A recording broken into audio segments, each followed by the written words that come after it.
That is correct, Ma'am Lorraine.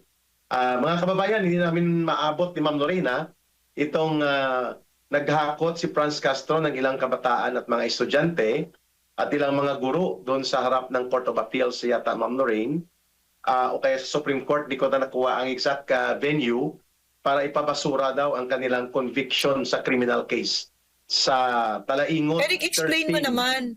Explain mo Opo. naman kahit konti kung bakit ginagawa from the Ay, CPP okay. perspective, kahit na sandali lang, para makuha Opo. namin. Dalawa po ang purpose niyan, Ma'am Lorraine, mga kababayan, kung bakit sila nagrarally sa korte. Una, propaganda. Iko-cover ng media. So mabibigyan sila ng pagkakataon para i-twist ang katotohanan na naging kriminal sila sa pagdukot sa kabataang katutubo sa Talaingod sa Davao del Norte. Without that, hindi sila mapapansin. So kailangan nila ng optics, propaganda. Number two, kailangan nilang i-assure ang kanilang mga nire-recruit na tama tayo, mali ang gobyerno. Kaya natin ipaglaban ito. That is why it is part of recruitment scheme to deceive yung kabataan, yung mga members ng ACT, na hindi sila involved sa terrorist group ng communist terrorist group ng CPP, NPA, NDF. So it's all about propaganda. It's all about recruitment. Towards an election, Eric, oh, that's Yes. good. Mga bobo talaga sila. Talagang hindi na sila natuto. Bobo, buti na lang kaaway natin mga bobo, di ba? Buti yun, maayos. Gagatungan nilang taong bayan ito, Ma'am Lorraine. Mga kababayan. And speaking about dyan, mga kababayan, ngayong araw din po ito ay itong gulpi di gulat, the Big Joke Trillanes. Sinabayan po niya ang grupo ng Akbayan, ng mga hilaw na komunista. Sila Boy Ngiwi, no? Kilala niyo na si Boy Ngiwi? Sa sobrang pagmumura niya. Yung magnanakaw na Sindanya. Oo, tumanggap pala yan, ma'am, sa kwana, sa panunuhol sa impeachment complaint. Kurakot din ang tarantado niya. At sila ngayon ay magko-contemplate na magsampa ng impeachment complaint laban sa mga hukom ng maestrado o mga maestrado sa hukuman ng Korte Suprema for dictating and imposing unconstitutional decision against Congress. At ito daw ay para ipakita na there is no such thing as kung Supreme Court ka, hindi ka pwedeng sitahin at disiplinahin. Sabi ni Trillanes at nila Sindanya, Ma'am Lorraine.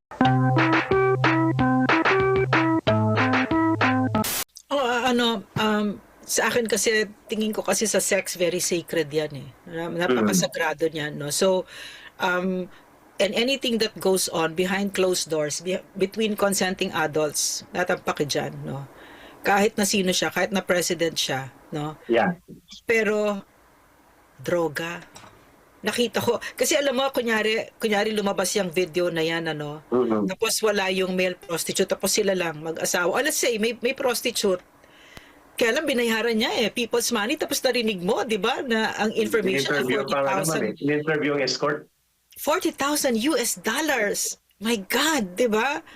How much is that? Of over 2 million, di ba? Pesos. At mga 2.6 million daw, ma'am, pesos. So, sa akin, it's not the sex part, no? It's not the sex play, whatever. I don't give a shit about that. I don't even want to know about it. But that money is involved, that outrageous, scandalous amount. And then, of course, drugs. Nakita mo siya nagda-drugs. Nakita mo siya, meron siyang shisha, meron siyang bong. No? Na, yun sa akin yung issue doon. And while he was president, no? Yeah. So right. Basically, kasi I don't also want this to be, any more disrespectful than it ought to be. Kasi, paano kung trip nila yon, di ba?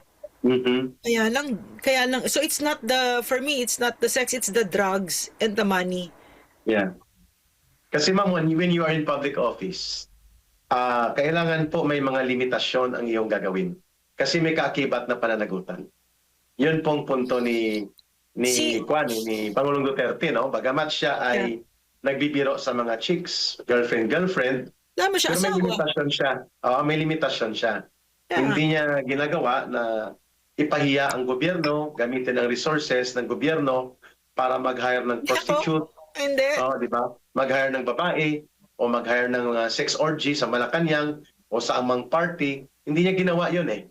At may respeto siya sa Eric, pagpagalang sa opisina. At epekto ng kanyang ginagawa ay may epekto sa taong bayan at sa Pilipinas. Yan ang kanyang ginagawa ni Rodrigo Duterte. Every second na nasa ano siya, Eric, no, nasa opisinang, every second na pangulo siya, si PRRD never lost sight Mm. of that weight of the office, never. No, Yeah. kahit na may mga chicks, may mga ganyan-ganyan, yun yung nakakatawa dito. He was so respectful of women. Very old-fashioned with women. Ingat siya dyan. Yeah, may mga girlfriend siya, no, may mga ganyan siya, pero hindi siya bastos. Annulled siya naman ang yung- kasal niya, ma'am eh. Ano yun? Ano yun, Eric? Annulled ng kasal niya kasi. Oo, annulled na siya, no? annulled Annulled na na yung siya. kasal niya. And hindi siya nagtatago, hindi wala siyang avowals to virtue. Sinasabi niya kung sino siya, di ba? Hindi niya tinatago kung sino siya. So, malayo ito, malayo. At saka talagang yung sinabi ni Eric, totoo yun, no? Na very conscious si PRRD na yung pera ng bayan yan, hindi ko yan gagamitin para sa sarili ko. Ever. Never saw it. I never saw it. There were perks in the office, di ba? Kanyari, I don't know, dinner, whatever, ganun. Pero hindi niya gagamitin yun para sa chicks, hindi. Hindi siya Mag-hire ng ganun. babae. Mahihirapan kayong magkalkal talaga. Hindi siya ganun. No? Very respectful towards women. I don't know why he was like that. He was so wonderful with women. Talaga, wonderful. Wala siyang sex videos na ganyan. Siko po. Magpapa-sex video siya ng Hindi. ganon para lamang magkaroon ng kasikatan o kaya kawirduhan, ano? Ma'am Lorraine, at alalahanin natin ang pinakauna po nagpasa ng anti-bastos ordinance, I think, ang Davao City. Bawal Sa babae. kang nabastusin mong babae. Yeah. Kaya okay po ipuan mo, sipulan mo. Yeah. O kaya manyak-manyakin mo, hindi pwede yan sa Totoo. Davao. May Totoo. ordinance po yan, dalawang ordinance. May mga Pascal yan all over, Eric. Talaga, so... At mayor siya noon. When it was passed, kinampanya niya yan. Ano lang siya, mabiro-biro lang siya. Tinatawag nilang misogynist, no? Yung termino nila na Sus! parang ginagamit na sex object ang kababayan. No, hindi ganon si Duterte po. Mapagbiro sa yung kanyang pagcha-charm, nagbibiro-biro na hindi naman bastos. O Pinoy hindi naman humor. manyak yung babae, hindi siya ganon. Oo. At saka yung mga nag-allege, no, nagbe-blame sa kanya na misogynist siya, yung may hate siya sa babae. Ay na, mga CPP yan eh.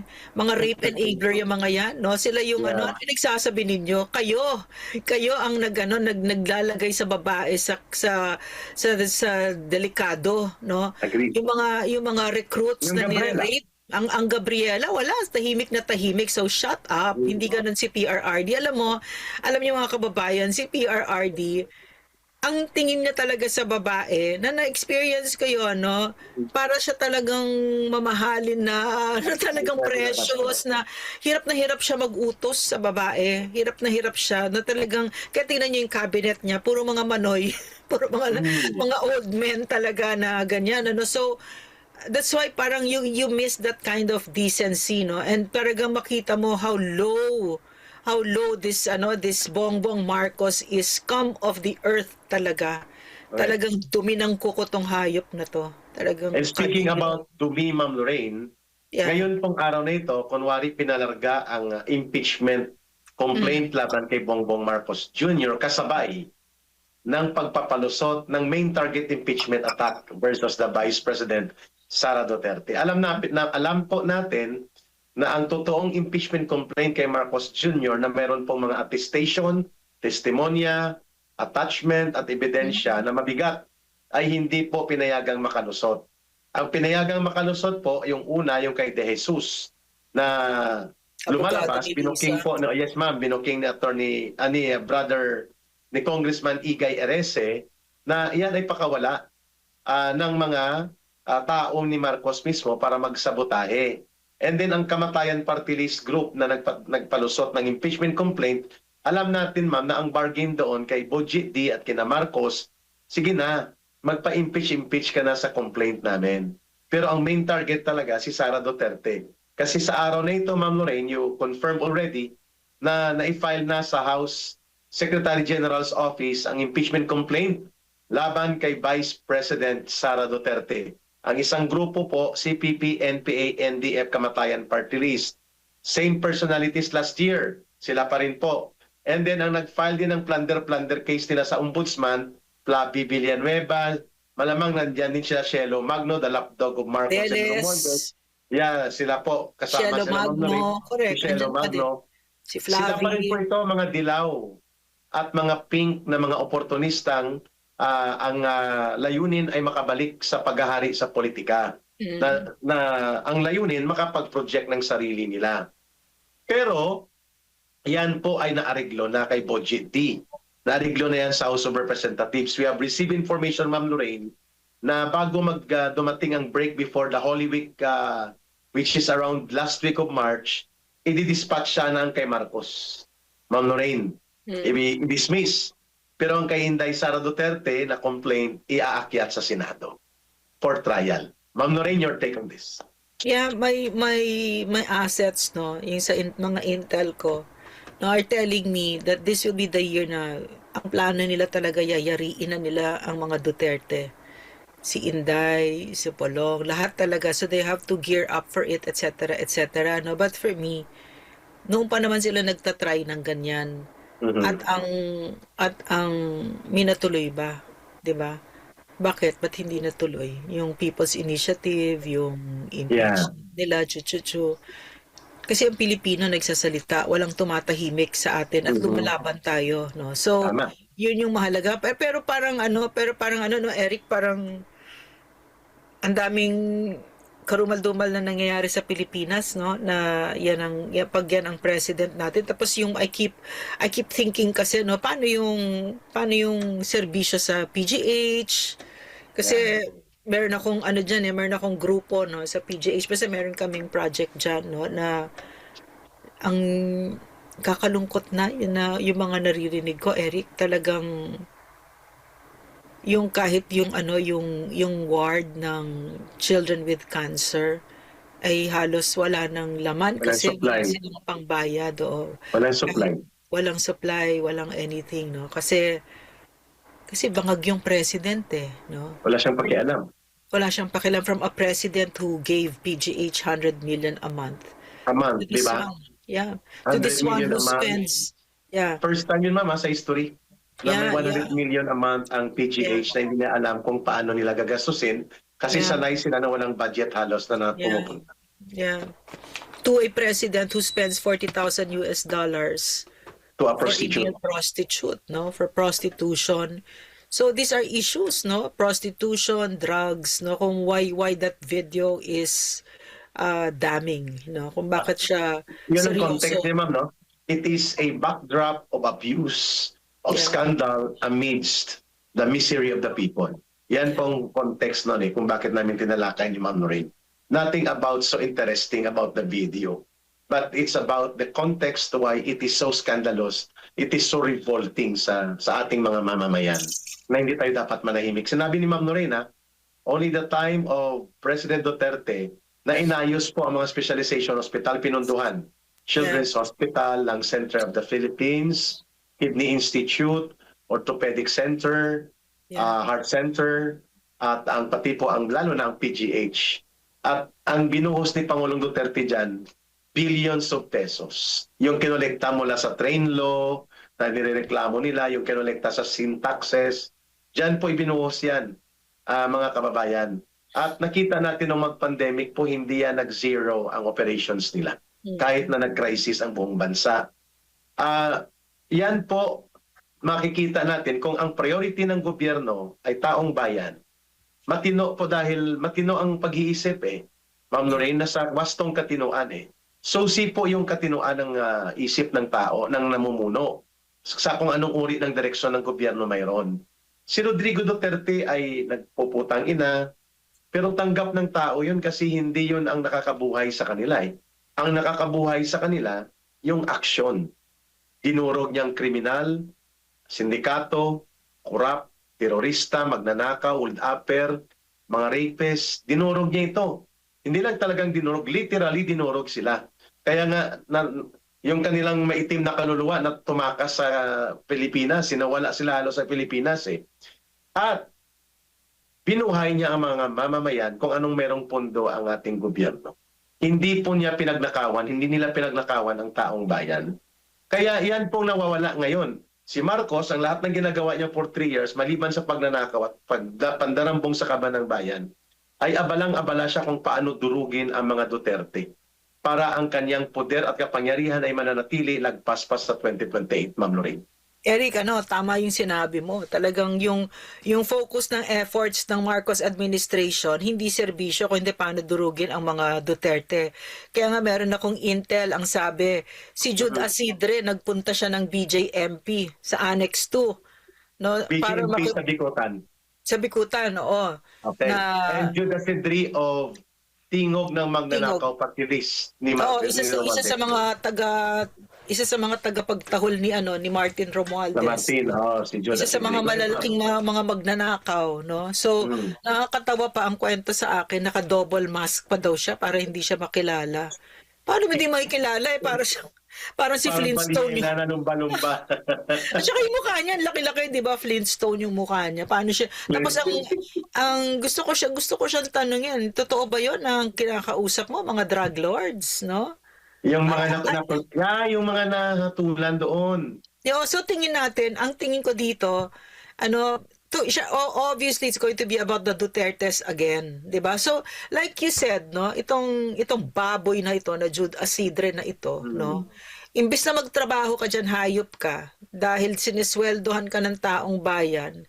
Meron ka pa talagang oras pumunta diyan sa BJMP at may pag-usap sa mga kung sino-sino diyan, 'di ba? Wow. Para sa akin hindi ma-identify itong tanong ngayon sa iyo, oh my gosh. Inaakusahan ka ngayon namin dito sa Bigwas ng Agila. Yeah. Magpaliwanag ka sa taong bayan. Did you go or you did not go? Sa BJMP may may CCTV footage itong sa iyo at may mga testigo na nakipag-usap ka sa mga involved sa droga na kaso. Para sabi nga ni Ma'am Lorraine, gagamitin na testigo, i-co-op, bayaran para ituro na naman si Pangulong Duterte, si Sara Duterte, si Polong Duterte and the rest para durugin sila kasi may nakuha tayong info na maliban sa impeachment complaint laban kay Vice President Sara Duterte, ibabalik nila ang tuwadkom nila 2.0 ngayong taon. Very so good. Yan mga gagawin nila yan, ma'am. Going towards an election, Eric. That's yes. good. Mga bobo talaga sila. Talagang hindi na sila natuto. Bobo. Buti na lang kaaway natin mga bobo. Di ba? Buti yun, maayos. Gagatungan nilang taong bayan dito, Ma'am Lorraine. Mga kababayan. And speaking about dyan, mga kababayan, ngayong araw din po ito ay itong Gulpi di Kulat, The Big Joke Trillanes. Sinabayan po niya ang grupo ng Akbayan, ng mga ilaw na komunista. Sila Boy Ngiwi, kilala niyo na si Boy Ngiwi? Sa sobrang pagmumura niya. Yung magnanakaw na Sindanya. Tumanggap pala yan, ma'am, sa sa panunuhol sa impeachment complaint. Kurakot din ang tarantado niya.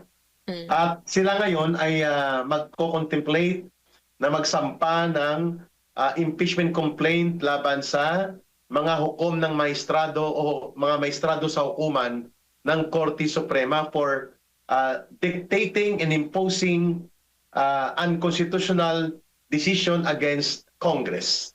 At ito daw ay para ipakita na there is no such thing as kung Supreme Court ka, hindi ka pwedeng sitahin at disiplinahin. Sabi ni Trillanes at nila Sindanya, Ma'am Lorraine.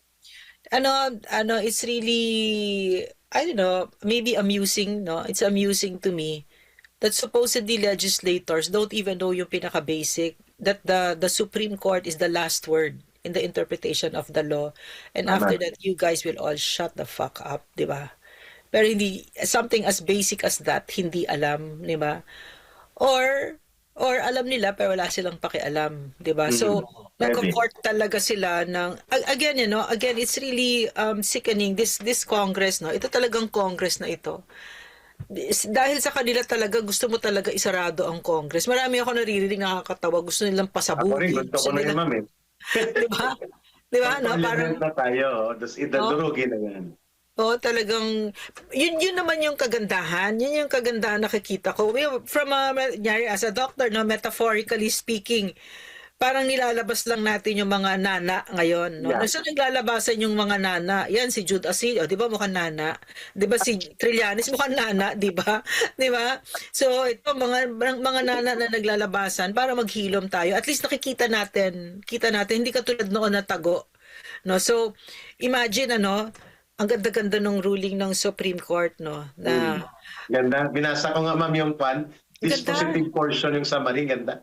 ganda, grabe, sobrang Oo. ganda siya talaga. So, tama naman din yung sinasabi yung Zamora ba yon, yung anak ng korap din na hindi naman, at saka ni Laila de Lima na Laila de Lima. hindi naman sinabing ng Supreme Court na inosente si Inday Sara. Totoo, hindi niya Oh. sinasabi yon, di ba? Pero yung buong ruling na yon, talagang kinastigo kayo. Yeah. Kinastigo tayo, ginamit ninyo ang poder, ginamit ninyo over yung abuse, no? As a political weapon, binababoy ninyo ang democratic processes, etc. Correct. Diba? So, ang And ma'am, hindi napakaganda. kailangan pumunta sa merit of the case. Kung Yeah. ang proseso ay baluktot, ang intensyon ay baluktot, hindi mo na kailangan pag-usapan ang merit or purpose. Yeah. Sapagkat ang layunin mo ay baluktot, ang iyong pamamaraan ay baluktot, ibig sabihin sinita ka ng Korte Suprema, ayusin mo. If you want pananagutan or accountability, then do it properly with accountability itself in the process. Otherwise, ang inyong ginagawa ay hindi para sa accountability, kundi paninira at pag-atake sa politika na kung gusto niyong talunin ang kalaban niyo sa politika, do not weaponize the mechanisms of impeachment and abuse the authority provided by the Constitution to such mechanism. And and sa akin it's very comforting, no? Very comforting to hear the Supreme Court write all of that and say all of that, given that we have a government like yung pagsimula natin, the NBI, no, lahat yan na Wow. ginamit yung Kongreso, nakita natin ginagamit para pagtakpan si Marcos at saktan tayo, 'di ba? Tanggalin ang ating yung mga karapatan natin, Bill of Rights na natin mismo yan, no? Yeah. Dapat sagrado yan, hindi ginagalaw. So, pero lahat sila, gobyerno, umaandar ngayon. Yan sila, Omet Browner, nagtatakip sa isang magnanakaw, isang mandarambong, no? Sila ni Gibo Chidoro. Isang drug addict, yan sila Gibo Chodoro, no? Yung mga yan. No, so, kahit si Lucas Bersamin, no? Kahit na natanggal yan, yung mga nagtakip yung mga yan, sila Amena Pangandaman. Kami na pangandaman. Yeah, so lahat yan. So, and to have the Supreme Court, the highest court in the land, no, speak out like that and defend our democratic processes. Yeah. May pag-asa talaga Pilipinas, no? So, Agree. talagang last bastion of democracy siya, no? Tatlo naman ang na-rule sa kanila. Yung sa PhilHealth, Black ID yun. It was a criminal act, sabi ng Supreme Court. Pero polite pang Korte Suprema, mama, hindi niya direkta sinabi with all indications, kahit sinong lawyer ang tanungin, ma'am, it was technical malversation. Pagnanakaw ang ginawa nila Marcos at Ralph Recto dahil intended para sa mga kababayan nating pobre na may sakit, paramihin at palawakin ang beneficiary, kinuha mo para ilagay sa unprogrammed appropriation o pangpunduan ng flood control project. That is technical malversation, Ma'am Lorraine. Pero Yes. polite pa, no? Magalang pang Korte Suprema. Sabi lang ng Korte Suprema, that is not in accordance with law and that is not sanctioned by the constitutional power that you can do that, so you have to return that. Ganon lang mamang sinabi ng Korte Suprema. Pero kung i-interpret mo sabi ng lahat ng abogado, sinampal silang dalawa. Ang gobyerno mismo na huwag niyong nakawin ang hindi para sa inyo. Yan ay para sa taong bayan. And that is an impeachable offense, ma'am. But the Supreme Court cannot make an impeachment complaint. Kaya nga included sana yan doon sa tunay na impeachment complaint na hindi pinasok nang tumakas at nagtago si Garafil nang pumunta ng mga complainants doon, Ma'am Lorraine, sa kanyang office. No? Alam natin na, sabi mo nga, bago ito maging PCO secretary, taga-timpla to ng kape ni Marcos at ni Lisa Araneta, si Sheloy Garafil. So ganun po canine devotion, parang aso na taga-pagsunod ni Marcos at ni Lisa, itong si Garafil. No? At ma'am, speaking of the Supreme Court, sila din na nagsabi na itong impeachment ay hindi dapat binabastos at tinotorso upang ito ay gamitin at pilipitin ang kapangyarihan para sumunod sa gusto na nakaupo sa kapangyarihan. So, dalawang malalaking desisyon yan, Ma'am Lorraine. And mukhang ngayong taon, ma'am, mabablock eye si Marcos. Dahil doon sa unprogrammed appropriations niya, ay dideklara rin ito mga unconstitutional, ma'am. Kasi may ruling ito. You cannot make a budget with so much vague, indefinite, unclear items na pwedeng gawin upang mangurakot ka. Kay Marcos, ma'am, 1.7 trillion pesos from 2023 to 2025 hanggang ngayon ang kanyang unprogrammed total appropriations, all in violation of the Supreme Court ruling against lump sum budgeting or palusot na pagbabudget. And yet, Ma'am Lorraine, hindi ito na-include sa complaint niya, sa impeachment niya. Go ahead, Ma'am Lorraine. You know what, Eric, no? I think we're wrapping up already. I think that yung mga batas na yan, no? Yung natutunan ko dito kay Bangag, no? Even with PRRD, the laws are there to protect not just the people, no? But certainly they're there to protect the people and the country. Pero nandyan din yan para protektahan ng opisyal. Yes. Kasi ang kapangyarihan, nakakalasing yan, no? Although hindi naman ako nalasing or si PRRD, hindi ko naman nakita. Pero siguro pag tumagal ka pa dyan, malalasing ka, no? Nobody is above all of that. Kaya nga maganda may batas kasi ang batas ang taga-renda sa'yo. Uy, abusado ka na, tumigil ka na, di ba? So, it protects everybody. And so for me to have heard from the mouths of officials of the Marcos administration when I talked to them and said, why are you doing this to Pastor? Or you, di ba, yung kay what's his name? Kay Diwata, di ba? Wala kang search warrant. And for him to have said na wala naman yung search warrant na yan, di ba? So, Diba? hindi na mahalaga yun. Paano gan nakakangilabot, di ba? Sinasabi, kasi yan nga, yung batas nga talaga yung kung bakit, kahit na ang gobyerno ay imperfect, mas maganda pa rin may gobyerno kesa wala. Kahit ngayon, no? Kesa gusto mo CPP. 'Di ba? Ang lala nun kasi ganun yung nangyari sa Syria, yung nung nawala na nag-alisan na yung gobyerno nilang corrupt, ang pumalit ay mga terorista, 'di ba? Terrorista. Sa Afghanistan ganun. Grabe, 'di ba? So at this point okay pa tayo, pero dapat hindi tayo pumapayag, no? So, sa madaling salita, kailangan talaga itong mga power hungry kasi sila nakita mo naman uhaw na uhaw sila sa kapangyarihan at lasing na lasing sa kapangyarihan na parang feeling nila hindi na kami yung batas. So nakita natin ngayon na experience na naranasan natin, putya ganito pala yung impyerno na walang batas, 'di ba? Nakakatawa at sila yung batas, 'di ba? Sila yung batas. NBI ang tagasabi, lagot ka din Chase dahil nilabas mo 'yan. Paano yung nagdodroga? Paano yung nagdodroga siya at nagbayad ng male prostitute, 'di ba? So lagi and then itong mga Eric, I really want to gusto kong upakan itong mga corrupt na mga vloggers na ito. Kasi lagi natin pinag-uusapan yung mga corrupt na mga official. Natural, marami dyan talaga corrupt. Pero pwede kang humindi. Tapos there's even a video of me coming out na ako din nagbabayad. Ulul, hindi ako yun. Pangit-pangit ng English niya, no? Hindi ako yun. Tapos, pero itong mga ito, no? Kasi naglabas ako ng post, no? Sinabi ko nung nakita ko yung si Bongbong Marcos na nakikipaglaro sa aso, ang pumasok sa isip ko, putya baka pati yung aso tinitira niya. Ayun talaga yung pumasok sa isip ko eh. Kasi napaka-perverted, 'di ba? Sobrang perverted talaga. Sobrang perverted yan, ma'am, ha? Perversion yan. Yeah, bestiality talaga, 'di ba? So pumasok sa isip ko, bakit? Is it such a stretch with these drug addicts? Of course it's not, 'di ba? And then I was taken to task by some bloggers. And then they were saying it's animal abuse. What are you talking about? It was just nagbe-bend over backwards sila para protektahan ang isang drug addict na magnanakaw.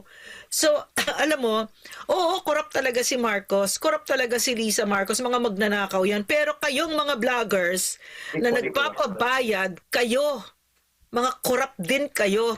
Wala kayong pinagkaiba sa mga journalist kuno, no, na binabayaran. Sana nag-enjoy kayo sa France na binayad ni Martin Romualdez na ikinamatay ng maraming Pilipino. Sinamaw niyo pa yung mga anak ninyo. Pinakain niyo pa yung ninakaw ni Martin Romualdez sa mga anak ninyo. Correct. Talagang may bayad yan. No? And speaking about that, Ma'am Lorena, hindi ka taka-taka po dahil hindi po na-refute, hindi po napasubalian ang in-expose last year ni Senator Marcoleta that there are around 1 billion pesos na allocables at ginagamit ng Yeah. mga kawatan at magnanakaw at durubo na vloggers na ginagamit para mag-atake sa ilang personalities, lalo na sa mga Duterte-aligned political camp, at ang paggamit ng social media operations, ma'am. Ang estimate ni Senator Marcoleta hindi bababa po sa 1 billion pesos sa pundo ng mamamayan ang ginagamit ni Marcos para dito. Ma'am Lorena, that is why sabi mo nga, ang mga enablers na ito na patuloy na nagtatanggol at patuloy nilang itinutulak na lumala ang korupsyon, pagnanakaw, at ang abuso sa gobyerno ay kapareho din po sila ng mga kriminal na mga namumuno kagaya ni Marcos at Romualdez. May Yeah. pananagutan din sila sa taong bayan. Yeah. At saka talagang nakakatawa kasi nung lumabas, Eric, mga kababayan, yung video ni Dean Chase, meron makita mo talaga kung saan pumupunta yung pera na yan, yung para sa mga trolls, no? Mhm. Kasi agad-agad yung nakikita ko sa akin, sa page ko, no? Mga trolls at paswabe pa na alam mo doktor, tingin ko AI yan. Mga ganyan. Pero pag tingin ko locked yung mga profiles, no? So mayroon silang operations talaga. Tapos iisa yung sinasabi. Kung AI yun, kung hindi ka sure kung AI or hindi, madali na naman ngayon eh. Kun mo yung yung video or kumuha ka ng photo, tapos tanungin mo yung Chat GPT or yung Meta, is this AI? Agad sasagot siya, hindi yan AI. O, di ba? Pero meron silang ganung klaseng operation. So kayo mga vloggers kayo, mga corrupt kayo. At Yan. at lahat 'yan may bayad kahit sa mga anak ninyo, no? Magkakaroon din kayo ng mga anak na mga adik katulad ni Bongbong Marcos. Sigurado yan. Yan. Kasi nabubuhay ka sa pagsasamantala, panloloko, at ang iyong kasabwat ay mga mandarambong at nangungulimbat sa kaban ng bayan. So yung krimen na yan at ang epekto niyan ay papasa din sa inyo sapagkat pinahirapan niyo rin ang mamamayan. That is correct, Ma'am Lorraine. Mga kababayan, hindi namin maabot ni Ma'am Lorraine itong naghakot si Franz Castro ng ilang kabataan at mga estudyante at ilang mga guro doon sa harap ng Court of Appeals yata, Ma'am Lorraine, o kaya sa Supreme Court, di ko na nakuha ang exact venue para ipabasura daw ang kanilang conviction sa criminal case sa Talaingot. Eric, explain mo 13. naman. Explain Opo. mo naman kahit konti kung bakit ginagawa from the Ay, CPP perspective, kahit na sandali lang, para makuha Opo. namin. Dalawa po ang purpose niyan, Ma'am Lorraine, mga kababayan, kung bakit sila nagrarally sa korte. Una, propaganda. Iko-cover ng media. So mabibigyan sila ng pagkakataon para i-twist ang katotohanan na naging kriminal sila sa pagdukot sa kabataang katutubo sa Talaingod sa Davao del Norte. Without that, hindi sila mapapansin. So kailangan nila ng optics, propaganda. Number two, kailangan nilang i-assure ang kanilang mga nire-recruit na tama tayo, mali ang gobyerno. Kaya natin ipaglaban ito. That is why it is part of recruitment scheme to deceive yung kabataan, yung mga members ng ACT, na hindi sila involved sa terrorist group ng communist terrorist group ng CPP, NPA, NDF. So it's all about propaganda, it's all about recruitment. Kaya nila ito ginagawa. And of course, ang panghuli, ma'am, they want to apply pressure sa gobyerno ni Marcos na kami ang trusted ally mo tapos pabayaan mo kami. Dapat sabihan yung korte, i-dismiss yung kaso na yan dahil military ang nagsampa niyan. And gusto ko, ma'am, makuhanan ka dito ng opinion mo sana, italakayin natin ito bukas, o you would like to have some points about that, bakit nangyari ito, at galit na galit sila na natalo sila sa Talaingod case na ito, ng mga katutubong kabataan at buong tribong pamayanan ang naghahabol ng katarungan laban kay Franz Castro, kay Saturo Campo at sa CPP, NPA, NDF, Ma'am Lorraine. Ano to solid kasi siya, solid hit talaga ito, 'di ba? Talagang kasi appeal na ito. So yung unang case na judge na tapos nag-appeal tapos na deny, 'di ba? So talagang nasaktan sila dito kasi talagang natanggalan sila ng maskara. Yan diyan naman sila nasasaktan pag natatanggalan sila ng maskara at Ay, ma'am, excuse me. Yeah. Supreme Court pala talaga, ma'am, ang rally. Sa Supreme Court, 'di ba? Ang gandang propaganda nun, 'di ba? Kasi Supreme Court. So, sa madaling salita, dapat naiintindihan ninyo ang CPP. Ang pagkakaintindi ko dahil tinuro ng mga former rebels sa akin, no? Hindi mahalaga sa kanila kung manalo or matalo sila. Kahit sa elections, kahit sa mga kaso, pero yung propaganda value. Ibig sabihin yung mga bunganga nila, pwede silang magngangangak-ngak tapos yung mga kasama nila sa mainstream media Yan, tatawagin silang progressive group, tatawagin silang volunteer teachers, tatawagin Human silang rights defenders. activists, human rights defenders, kahit na lantarang kasinungalingan kasi mismo ang mga tribo ang pinagmumura si Franz Castro at sila Satur Ocampo, ang mga tribo mismo at ang mga magulang mismo ang nagsabi. Mm. Hindi ito led by the AFP, no? Yes. So, inaano lang nila yung kanilang naratibo. So, gusto kong kasi gusto ang advokasya ko sa buhay, ang pangarap ko sa buhay habang matanggal ang CPP, NPA, NDF na yan sa bansa natin, no, in our lifetime, no, in our lifetime, at walang titigil dito, so dapat kilala natin yung mga hayop na yan, no. So sa kanila hindi mahalaga yun, ang mahalaga nagkakaroon sila ng pagkakataong yung kasinungalingan nila, no, Agree. na kaya biro mo Supreme Court pang headlines yon, di ba? Ayun nga, ma'am. Mas nanginig sila sa Mindoro 3, Talaingod 13, Negros 5. Akala mo nagpa-promote ng wedding, no? Ma'am, balikan natin ito bukas. Pati Okay. po ang mga na-expose natin, including itong the latest video sex scandal and drug orgy scandal na itinuturo na sangkot na naman si Ginoong Marcos Jr., ang kanyang asawa, at ang entourage nila noong 2023, kumakalat ngayon ito, and of course, ang kaganapan sa Kongreso, Ma'am Lorraine, at marami pang issue pati itong kay Lola Franz Castro.